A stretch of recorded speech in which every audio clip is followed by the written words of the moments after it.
Me tocaba renovar el DNI y fue cuando obtuve el DNI electrónico. Fue muy sencillo, la verdad.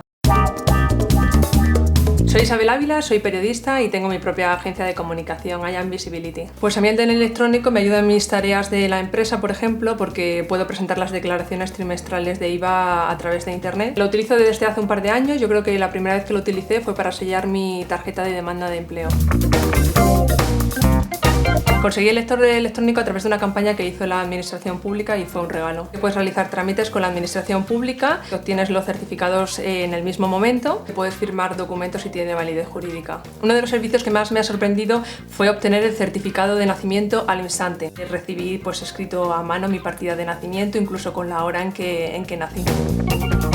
Algo muy práctico que se puede hacer a través del portal del 060, que es el portal donde se realizan todos los servicios electrónicos con la Administración Pública, es el cambio de domicilio.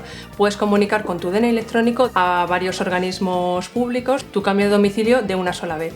También he pagado alguna multa. Es bastante sencillo, además si realizas el pago de la multa antes de 20 días tienes como un 50% de descuento.